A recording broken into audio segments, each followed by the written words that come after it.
So thank you, Marat. It's a great pleasure to be in what is one of the most dynamic countries in the world with the most geographically interesting site or location in the world. And the steel industry is in the midst of incredible, threatening change, but changes that can also promote opportunities. And you see from the title, competition, confrontation, conciliation, coordination, critical response. This is what it's about. It's an age of management. Okay, here we go. Now, either in economics or for sure, what happens is you have a continuous pattern of events, an old continuum, and then you have an age of discontinuity in which the pattern of events changes and you have a new pattern. We call it an age of discontinuity. And you had one in 2003 when the world was growing once again and raw material prices tightened. Then we had one in 2008 when demand collapsed outside of China especially. And we're going to have another one around 2017 to 2018. And in this discontinuity, we're going to see an incredible surplus of steel scrap and virtual universal hedging of the steel price risk. So this environment takes a flexible organization. And regarding the current discontinuity, which was new in 2008 and now it's the old continuum, it appears we can't have much demand recovery next year because the backlog of investment projects around the world is flat or lower. Steel demand will stagnate in China. Global steel production is forecasted coming down. We have an oversupply of metallics. The iron age is over. That means we'll have a lower price of iron ore. The world cost curve will flatten. The information or technological revolution is ever more potent, impacting steel and all other industries. Steel mills and middleman companies have problems accessing money. The old adage, old steel plants never die, is false. They're going to start dying like flies. Hedging the price risk is coming. We're going to have more M&A transactions. Steel mills are going to buy downstream outlets for their product. In a period of oversupply, they have to. No mergers with major Japanese, Chinese companies, and new winners. Now let's look ahead to the period to 2025 that will begin, in my opinion, in 2 or 3 years. You're going to have a massive rise in the collection of scrap in China, a glut of steelmakers' metallics, small gains in blast furnace production, no steel demand growth in China, moderate growth outside of China, total hedging of the steel price risk. You should study that right now. Low freight rates, lower scrap price, low iron ore price, flatter curves, a higher effective capacity operating rate because 1 in 7 steel plants outside China can't make it, and you're going to have somewhat better steel mill profit margins and access to funds. So here's our specific forecast to 2016. The rest of this year, bad times. Steel prices will come down somewhat, but we're not going to have a pricing death spiral. A death spiral is when the price falls to the marginal cost of the median cost steelmaker. And that's one terribly low price, and it creates a lot of reactions. We're not going to get it because inventories are down, and demand, the liquidation's over, and demand the next year may be up somewhat. Next year will also probably bad times for the steel mills. Lots of price competition, maybe fair times. 2015, maybe it becomes fair times. 2016, unless we have some other global financial crisis, starts to get somewhat better. So near term, at least in terms of hot roll band, the average price of hot roll band on the world market is probably today, who knows, $560, $565 a ton. The low price I've heard of is Mubarak of Iran. They are apparently offering at $510 per ton, with $20 per ton of freight cost to their customers in the Middle East.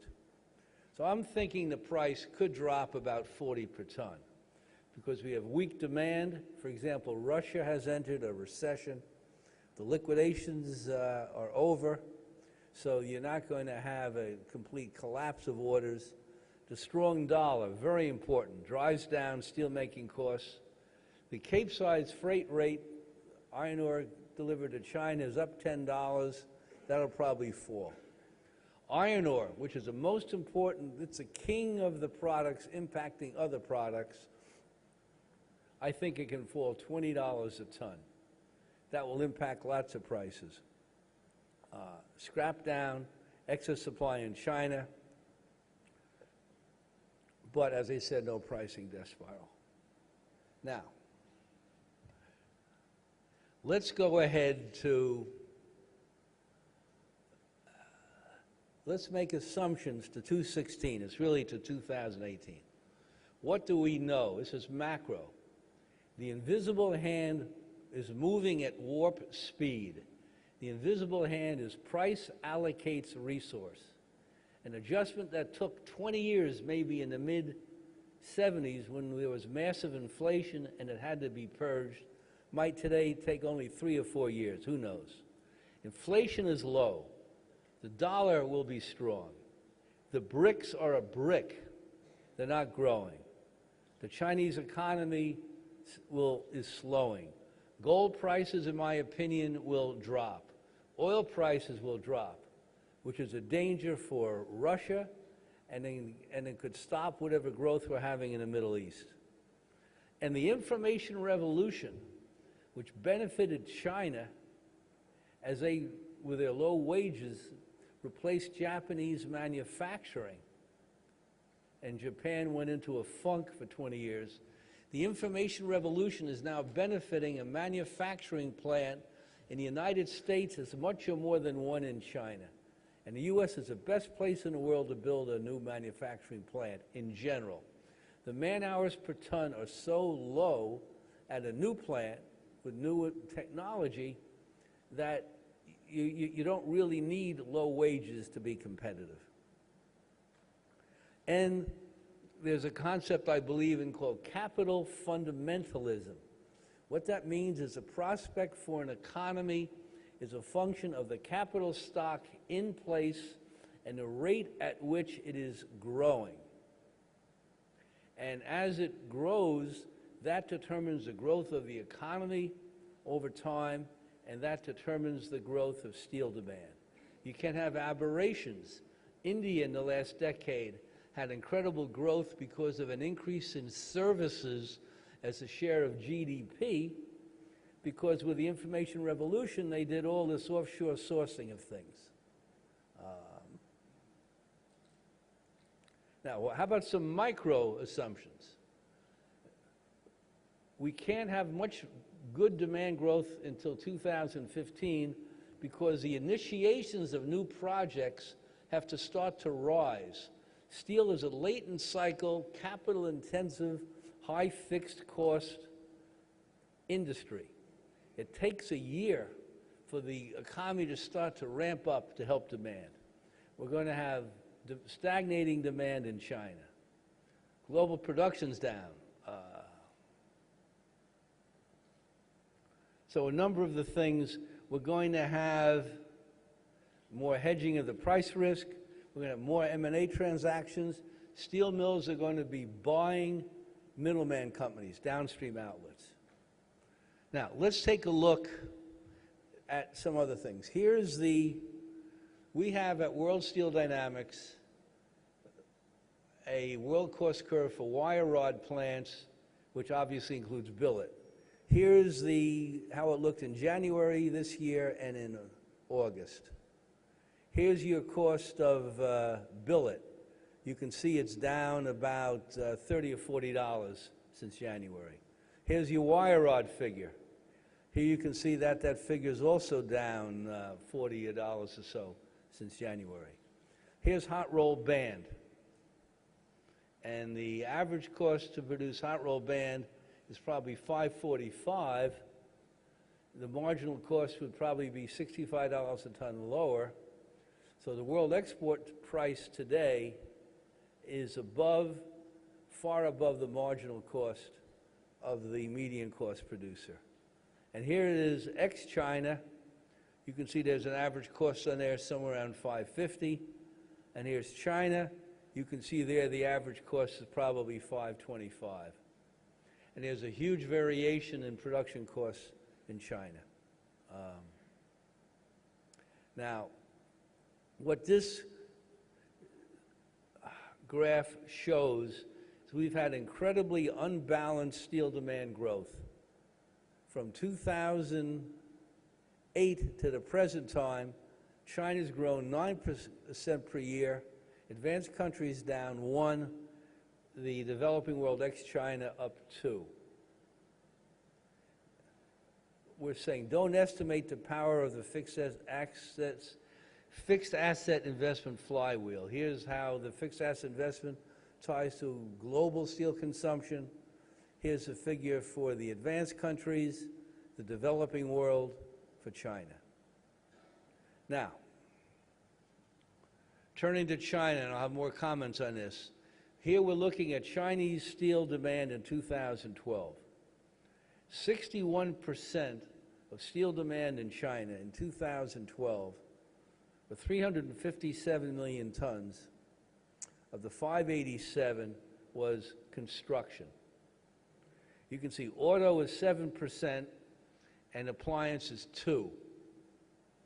Yet Bao Steel and Wuhan, central government-influenced owned companies, are building on the southern coast massive new plants, largely to serve the automotive market. And Angang, which has had startup problems, and they acquired a company called Panzerware, which started a new plant, which lost a lot of money, couldn't afford a new plant in the south. They have a new one in the north. So they're building a big distribution center on the coast in southern China. So in effect, you got 3 major companies building facilities to serve automotive and threatening, of course, the steel plants in Korea, Taiwan, Japan, whatever. Now, rebar consumption.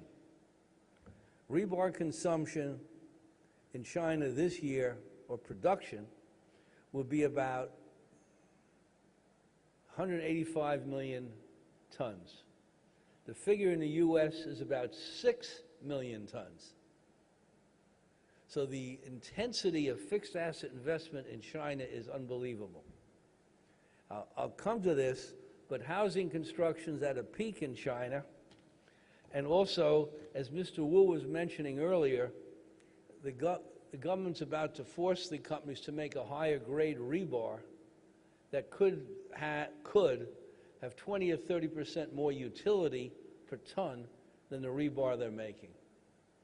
And the same story is probably the case for hot roll band. So rebar production in China could, without much imagination, in 4 or 5 years be 150 million tons.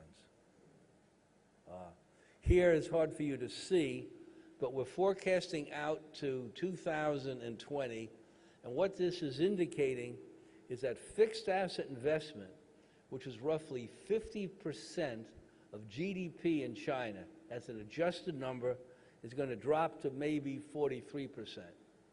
And household consumption, which is now 34%, is probably going to rise to 46%.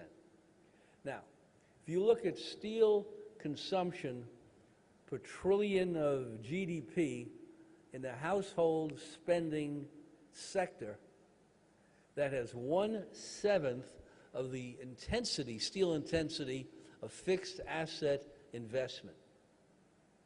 So they're shifting in their economy towards low steel intensity from remarkably high steel intensity. What we have here is India, which has no chance whatsoever to grow the way that China has grown, and they have a savings rate about 30% of GDP. China has a 50% savings rate to GDP. The high savings gives the funds to the banks to offset the bad debt. And what we're doing here is we've made a forecast, I'll come to this in a moment, for steel production to 2025. And in a report we just published by two of my young, aggressive geniuses who work at World Steel Dynamics, we have cut 240 million tons off our steel production figure for 2025 versus a figure we had in January. And let's see what's coming next. So, when you look at what we were saying in January versus now, for 2025, we've cut 75 million tons off our Chinese forecast to 800, for 2025, it's 850 million tons. They're producing today at an annual rate about 790. We took 39 million tons off the advanced countries, 29 million tons off the rest of the world, 242 total. So we now are forecasting for the world to 2025, a 1.5% per year compounded growth. The prior figure was 2.5. Here's some figures. So World Steel Dynamics has no agenda. We do say what we believe. We have cut our Brazilian forecast by 35%, Russian in CIS 26, India 25, China 8. We were also quite negative on China. Now, let's shift to the concept that old steel plants never die, which worked from the end of World War II until about 2008. We now claim 1 in 7 is not viable outside of China. Why? You have low profit margins. When a steel mill doesn't update a company, doesn't keep the equipment modern, it falls behind. If you're a multi-plant company, what you do is you put your money into your best facilities. Before you know it, a number of years later, your bad facilities, your older facilities, are not competitive, and you want to sell it, you get nothing for the plant nowadays. And regionally, look at the change you have in competition over a period of a decade. You have the high operating costs. You no longer can meet the state-of-the-art specs. You have a huge capital expenditure requirement, catch-up. So the steel industry is capital intensity, has huge capital intensity. That means the investment needed to generate $1 of sales, and the companies simply, with their lack of access to bank funds, do not have the money to maintain their marginal capacity. So we're in a process of reducing effective capacity, and with the invisible hand moving forward, we're in the process of creating a higher effective capacity to production rate to effective capacity. Now, we basically believe, and Mr. Wu of Shanghai Steel Home, for better or worse, has the same opinion, that steel demand in China will be the same in 2025 as today. For example, number one, they are building today residential housing at a rate of 4 billion square meters under construction. If the average house is 100 square meters, that's 40 million homes. That could have an average of 3 people per home. So you're building housing for 120 million people. Probably 25% of these houses are not occupied apartments because the cost to maintain the apartment is only 2 RMB per square meter, and the people are parking their money in this real estate hoping to have capital appreciation. So if by any chance China liberalizes its interest rates, liberalizes means raises interest rates, the higher return the depositor can get in the bank could damage the price of housing. 2,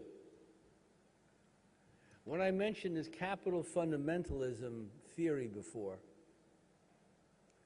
you also have to consider the extent to which a country can benefit from the infusion of capital.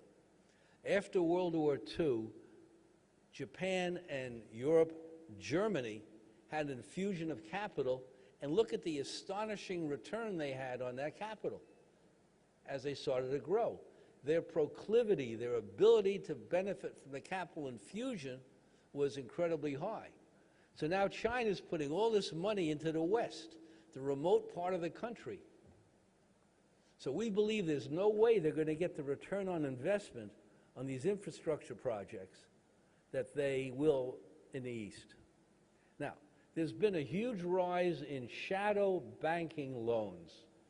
What that means is probably the person who gives the money to the lender gets 10%, and the lender charges 20 to 30%.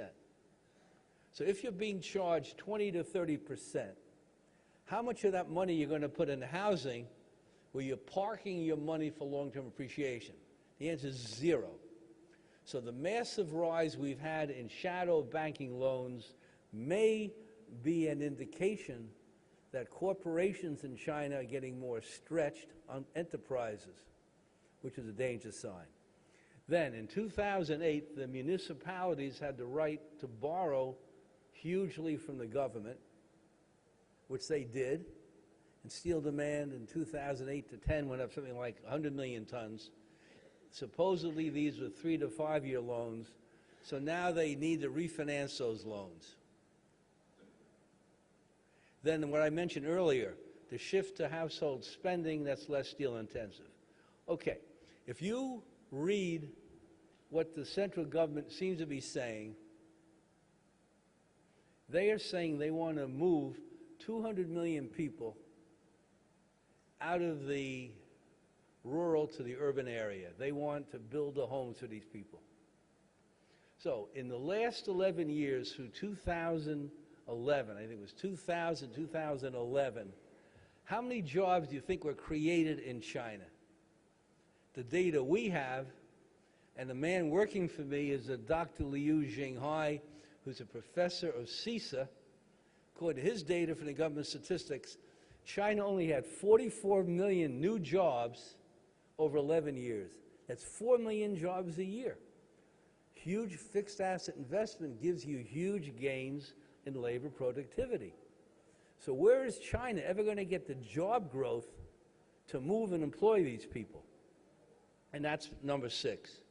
Now, regarding net export growth, with the stronger RMB and whatever, it's not easy to see that huge export growth will stimulate the economy again as it did 10 years ago.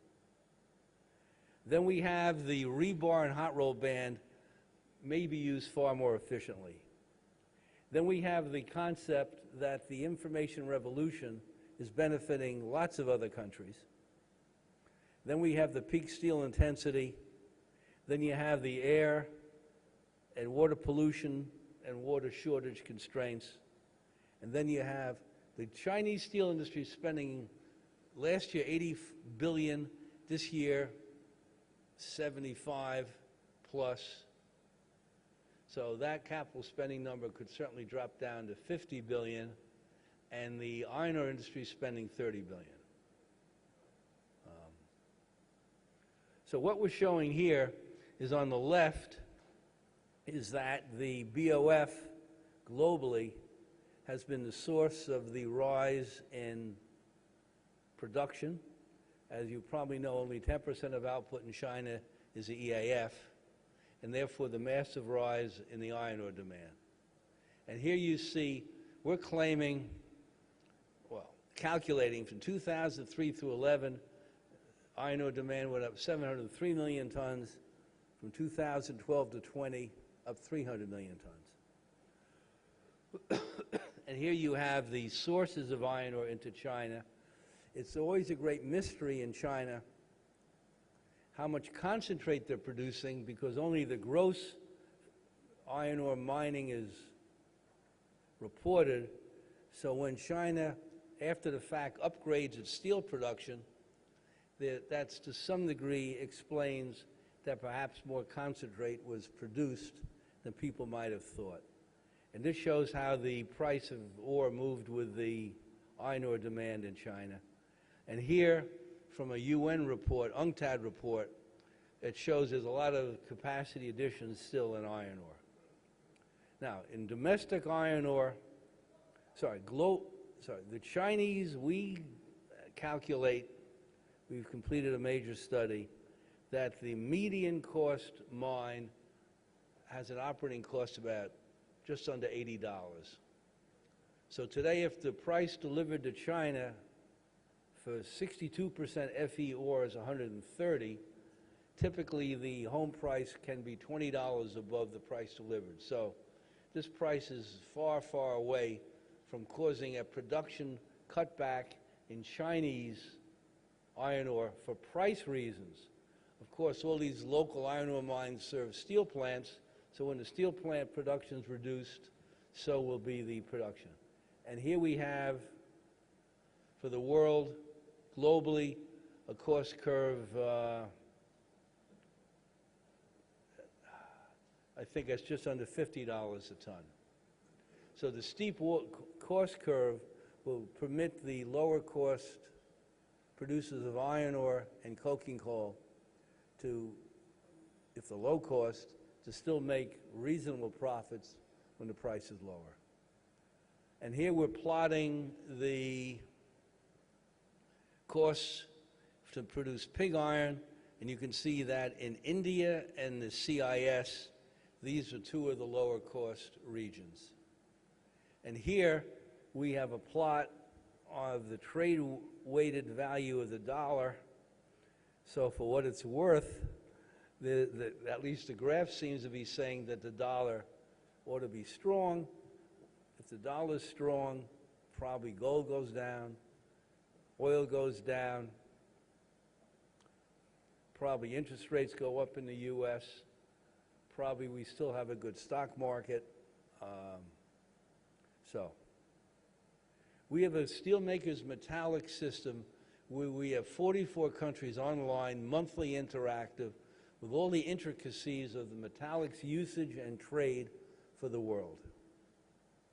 And we're having a gigantic rise in the Chinese scrap reservoir that this year will be about 60 million tons, a reservoir that's 10 to 40 years old on average. By 2025, it's 240 million tons. That's an increase of about, whatever it is, it's 170 million tons. And by 2035, it's 400 million tons. It's the size of the reservoir, 10 to 40 years old. It's just a calculation of the, not just, of the, what was produced 10 to 40 years earlier, and our estimate of the scrap recovery in each of those years. Now, this is a very important graphic. What it says is that when the price of scrap is higher, you have a higher recovery rate of scrap from the obsolete scrap reservoir, and when it's lower, you have a lower recovery rate. in the last couple of years, the recovery rate's been about 95% of the reservoir 10 to 40 years old. And this figure could easily drop down to about 70% by 2025. We'll come to that. And here in this graph, exhibit next, we're looking at the reservoir, including foundry requirements for 2013 and 2025. And you must include the foundry, which has lots of runaround scrap in the figures. Okay, here's a wild one. We estimate that the global foundry requirement in 2025 will be 388 million tons higher than 2013. And that the obsolete reservoir of scrap for China, 10 to 40 years old, will grow 157 million tons, and the rest of the world at 35. So let's subtract that from the 388. And then we're estimate that steel scrap substitute output, that's DRI output, from a low base will grow about 59 million tons wherever you have low cost of natural gas. And then when the iron ore price comes down, that'll make that facility even lower cost. And then home and new scrap generation, which is a function of the shipments of products or the production, will be up about 70 million tons. So if you subtract the increase in metallics use of 388 and those three items, that leaves only 67 million tons for increased blast furnace production by 2025 on a base today of 1.95 billion tons. So is that one of the most unbelievable numbers you've ever seen? It's absolutely unbelievable. And it shows you develop these information systems, you take them forward, you develop new concepts and ideas at an incredible rate. So what's going to happen? You will never recover the increase in the reservoir. And you're going to have one hell of a battle between pig iron and obsolete scrap. And probably the price of obsolete scrap has to be lower to dampen the recovery. So for these marginal steel plants in Turkey, who are absolutely non-cost competitive today, given what you pay for the scrap, what you pay for the electricity, what you pay for the gas, what you pay for conversion, you know, if you can survive long enough, you'll probably be benefiting from a much lower scrap price. And what we do here in these graphics, we have different assumptions about the usage of scrap in the BOF, how much it can go up, and then we have assumptions about the increase in EAF production. So our wisdom is you're not going to build many new EAFs because demand in China is not going to grow. So who's going to build an EAF to replace a BOF to serve a continuous caster? So our belief is probably the EAF production is not going to zoom, even though the metallics, even though the price of scrap will be low. And here's a graphic showing the obsolete scrap reservoir.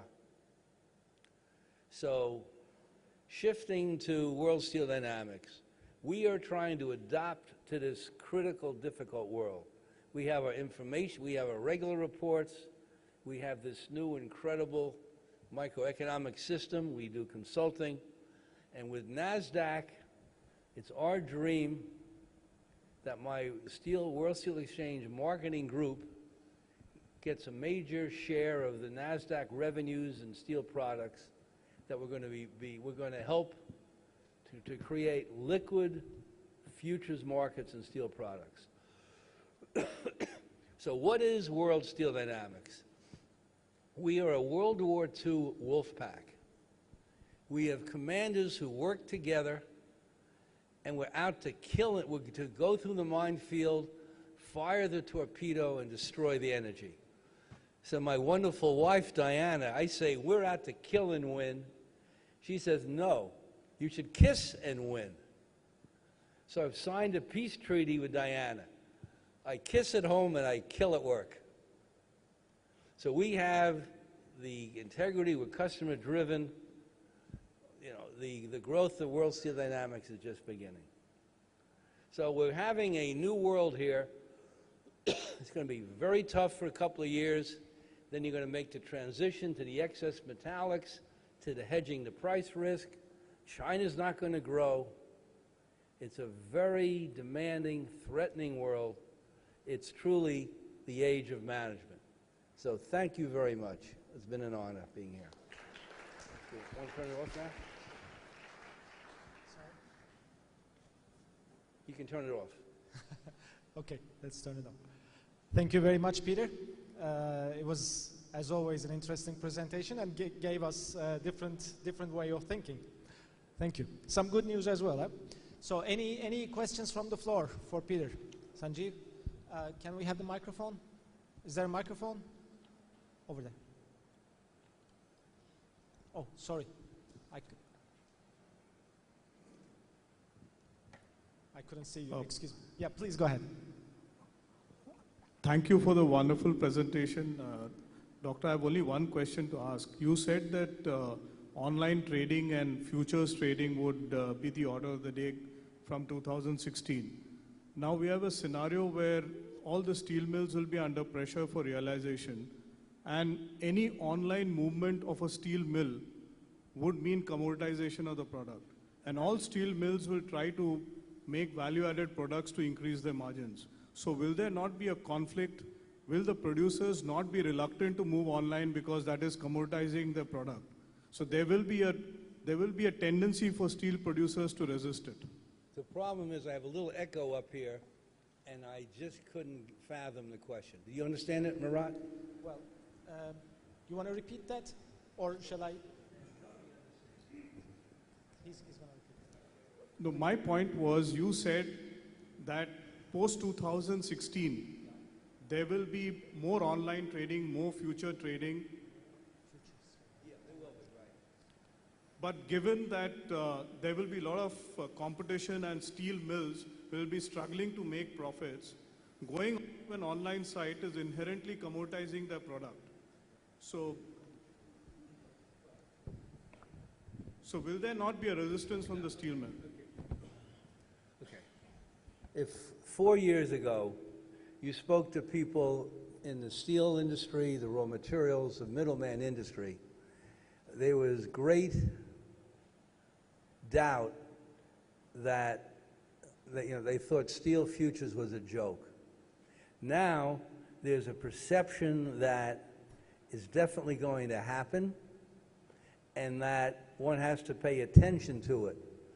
In China, the Dalian Exchange in November 2011 began to list metallurgical coke. Today, this is physical delivery, although none's delivered. The annualized trading on the Dalian Exchange is 13 billion tons. That's 130 million transactions a year. The Dalian just got the iron ore approval from the government. This pattern follows, you'll have 50 billion trades of iron ore a year. The swaps market for iron ore is taken over, but those outside of China, but you'll know it's not liquid, really. Because what happens in iron ore and coking coal, and even scrap or steel, when there's a chill and nobody's buying, you can't make telephone calls and tell people what the spot price is. You don't know what the damn price is.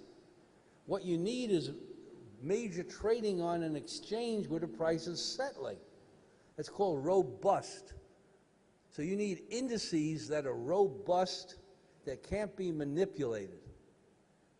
And the NASDAQ, working with my company, is going to have 8 products and they're going to have those characteristics. And in my opinion, the need to hedge the price risk is unbelievable. Why can't middleman companies get money today? Because the middleman company is in the inventory business. And if you're a bank and you see what's happened since the mid-'80s, and you see the price volatility, what bank is going to give any company a good loan on inventory? But what if it's hedged and the counterparty risk is eliminated, which what happens when you have a hedging transaction on a futures exchange? That will give the companies access to inventory loans. So what we're claiming at World Steel, okay, the traditional panacea for the steel industry has been what? You have a death spiral. You had 3 of them from 1995 to 2001. That's when the price drops to the marginal cost of the median cost producer, i.e. remarkably low. It scares the hell out of everybody. It causes mills to cut production, and it causes concentration. Look what ArcelorMittal accomplished with its acquisitions. And the traditional view is an oligopoly. What is an oligopoly? An oligopoly is a high fixed cost company that can't live with marginal pricing because there's such a high fixed cost. So they concentrate and create pricing power by having fewer producers. The steel industry today is disintegrating. They're selling the plants. You could go out today and buy 70 steel plants if you wanted to at a bargain price around the world.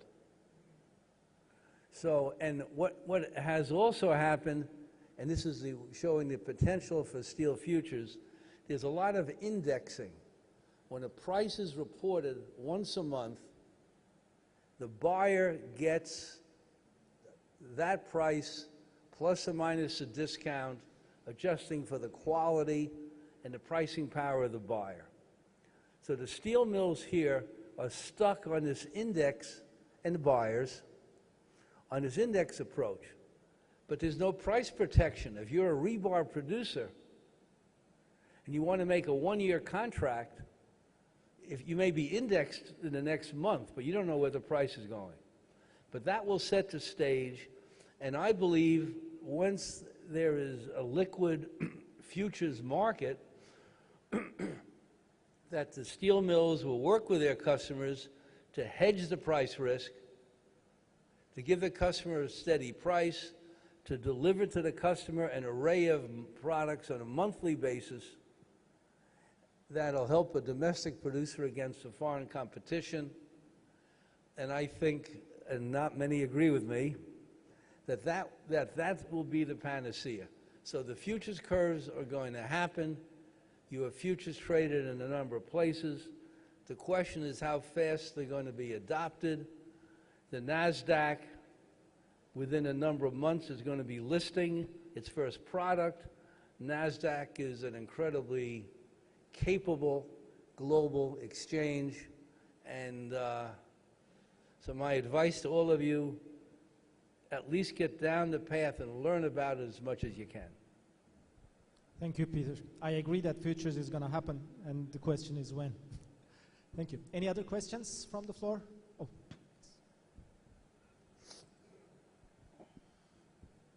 Thank you for this presentation, but if you allow me, I want to ask you something. Now, you just said that China is going to come up with a huge amount of obsolete scrap in common future. Right. And you said that the Chinese are not going to grow, so what do you think this scrap is going to end up, who's going to consume? Because as far as I know in the Far East, majority of the production is based still on BOF. So, no, what I'm asking, where do you think the Chinese will send this scrap?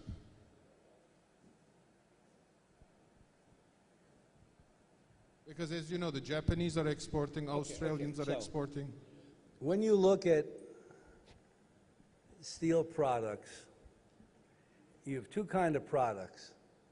You have one kind that's in the bathtub, with all the dirty water in that bathtub. And they're all in the same bathtub. That's pig iron, steel scrap substitutes, scrap. It's a global price.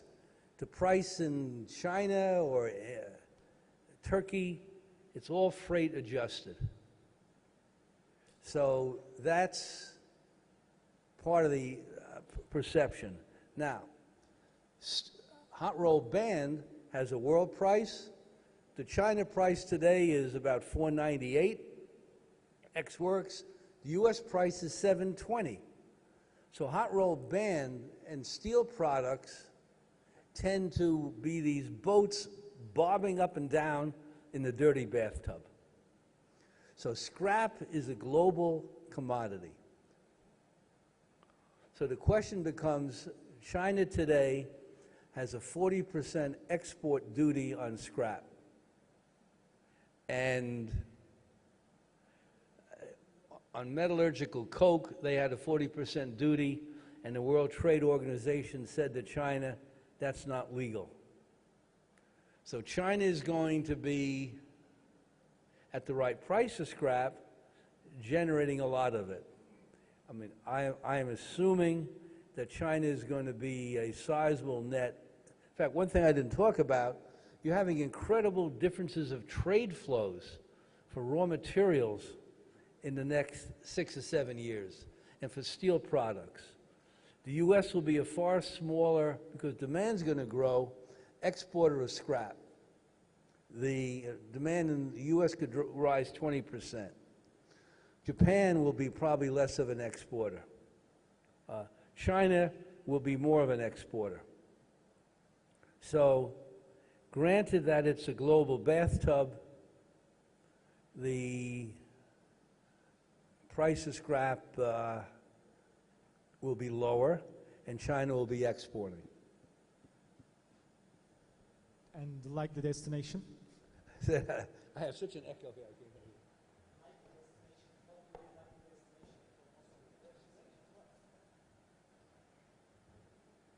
You know, the destination for the scrap, you're going to have, in the United States, the producers of pig iron are topped out.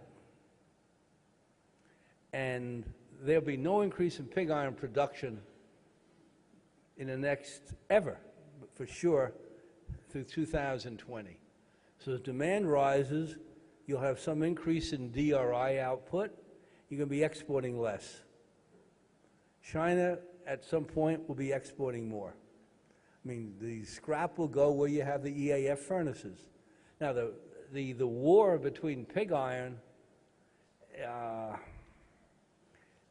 and scrap will be a wild one, because as the price of scrap drops, well, as the price of iron ore drops, that means the DRI plants in the Middle East that have low natural gas prices, they're going to get cheaper ore. They're going to have much lower cost to produce DRI.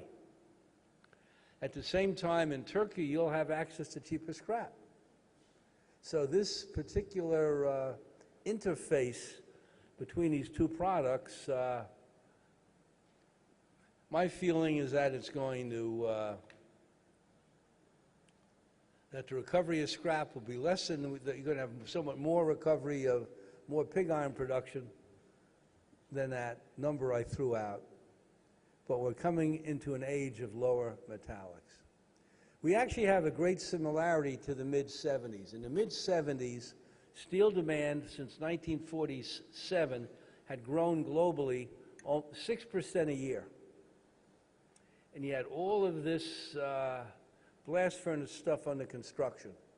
And you were just beginning to get continuous casters having the ability to give a major win to the EAF industry.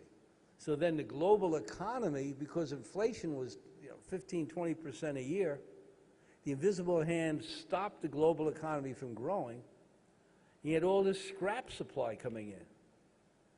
And the technologies permitted continuous casting.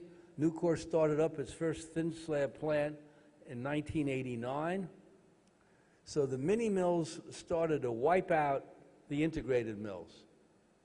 Then as the Chinese demand rose, the scrap price rose, and today a steel plant with its own iron ore is lower cost than any mini mill, including Nucor, to produce hot rolled band. So looking forward, the scrap will come down. The mini sheet mills that are EAF based will be in a better position. But it depends how much, and we'll see what happens. Okay, thanks very much.